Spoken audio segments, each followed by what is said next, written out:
3 question लिखे हुए हैं इंग्लिश के। और कैसे तैयारी करनी है इंग्लिश की? सबसे पहले सभी बच्चों को याद होना चाहिए what is your name. What is your name, तुम्हारा नाम क्या है? और फिर इसका उत्तर होगा sir my name is Ratanlal Dhakad, यानी सर मेरा नाम रतनलाल धाकड़ है। फिर दूसरा प्रश्न आता है do you study. Do you study, क्या तुम पढ़ते हो? यस सर, हाँ श्रीमान जी।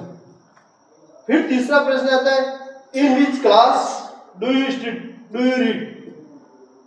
फिर इसका उत्तर आएगा आई रीड इन क्लास 8, यानी 8वीं में पढ़ते हैं।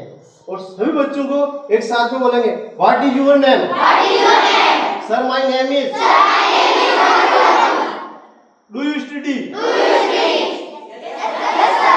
Yes sir. In which class do you read. I read in. Thank you.